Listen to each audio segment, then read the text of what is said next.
Rumble is red, Frenzy is blue, and I'm sitting here with a toy to review.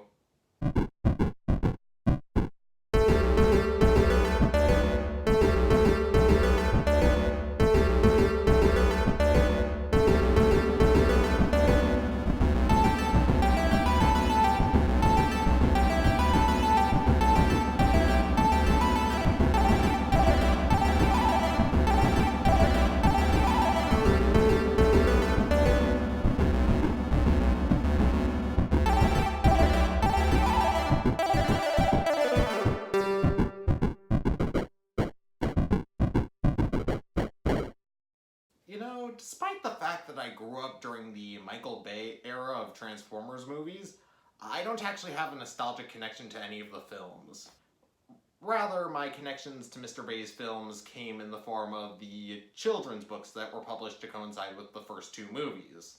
I also had a friend in late grade school and all throughout middle school named Nick, who was a big Transformers fan, and I thank him for being the person who got me into the franchise in the first place. Granted, I kinda lost interest after a while, but that's neither here nor there. Now, as I'm sure we are all aware by now, the Michael Bay films were best known for being,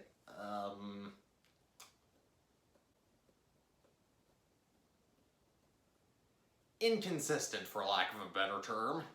Now, one consistency between all 5 of the Michael Bay films was to introduce new villains that took the names of beloved G1 characters, reassign those names to creatures that looked like they were made by a scrap metal dealer and TV quizmaster, then kill them off before you could really develop them beyond a scrap metal homunculus. One such example was Bonecrusher, a name formerly belonging to one of the Constructicons, and assigned to this freak with a freaky claw tail that got murdered by Optimus Prime in 3 minutes, and then had his animation model reused for about 3 seconds in the sequel.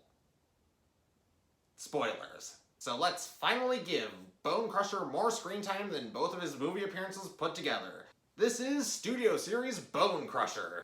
Now, out of all the villain designs that the Bayverse birthed, Bonecrusher is by far one of my favorites. Maybe it's because he's just so gangly and strange, maybe it's because his tan coloration makes him pop against the mostly gunmetal gray of the Bayverse designs, or maybe it's because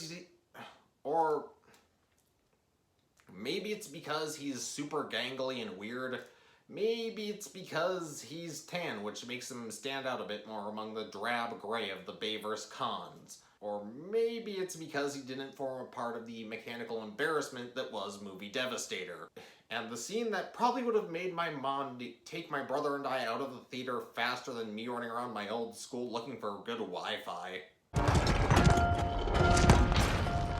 I am directly below the enemy's modem! Or maybe it's because of the face, which my friend and fellow toy critic, the Silver Gamer, told me is removable. Which it is, as you can see here. He says this is intentional so you can recreate his death scene, but I watched it a few times over and it looks more like a decapitation to me than a defacing. And while you could say you could just remove the rest of the head, that's a bit risky because I don't think I want to snap the very thin stock this ball joint is on. This figure in his head. As I hear and kind of understand it, it's part of a Hasbro and a Takara initiative to give the joint systems in their figures moving forward seem more premium. I don't get the whole story. I basically got this off of one of Dr. Lockdown's reviews, and I'm not fully certain of what's going on, but yeah, whatever. He even has grabby fingers, which is a rarity among figures these days, and it can even hold a pencil or a pen. But really, when are you gonna trust a Decepticon to accurately write the letter you're dictating to it? Bonecrusher, take a message, will you? To His Excellency, the Right Honourable Alexander Berger. Greetings and salutations, little brother. I hope this message finds you well, lest the Yautja slaughter the entire US Postal Service.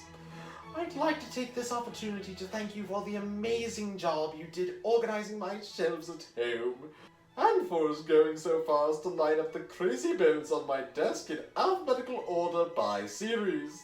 Please give my regards to Mother, Father, Mr. Gerlock, and the entirety of the LHS High School Dungeons and Dragons Club. Yours, etc., Ryan, the Right Honourable Firebite 27. No, yes, I'll take that message now. Suck my bean water, you meat thermometer. What the hell is that supposed to mean?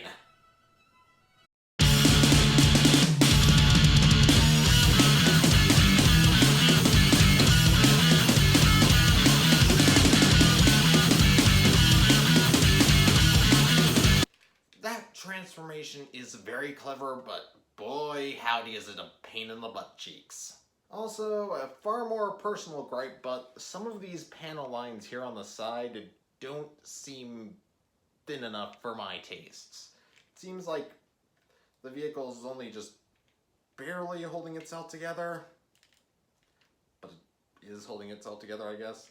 I mean, the most egregious one is back here. I mean, the other side doesn't do that, so why does this side do it? Did I just transform it wrong or something? I hope not. But another gripe that I feel is slightly more relevant is the fact that all 6 of the wheels do not in fact touch the ground at the same time when you're rolling them. It's also got a claw for a regular old minesweeper, not like the game minesweeper, but like an actual minesweeping vehicle. Although inaccurate to real life is the length of the claw, because usually it's just like, nyeh. But this one's just like, bleh. Another really weird thing about the transformation is, well, the way the arms work. When you transform them, the vehicle chunks are on separate flaps to the actual robot arms, so you have to like tap them in, but why? Couldn't you just like made it like glued it in place or something? Why is that a feature? Why? I also really wish that there was a bit more color to it, like not even the grill is picked out with silver or anything. Not even like these things on top here are like colored, and it's kind of boring. But faults and all, Studio Series Bonecrusher is a definite 7 3/4 out of 10. I suggest that if you see him in Target or any other store, pick him up. He is very good, and definitely better than one of the other toys I picked up and then returned to the Target, Studio Series KSI Boss, but ugh, let's not talk about that one. So with that being said, please remember to like the video, share it with your friends, subscribe to my channel, ring the notification bell to see when my next episode will come out, comment down below, and of course, have a nice day. Firebright27, over and out.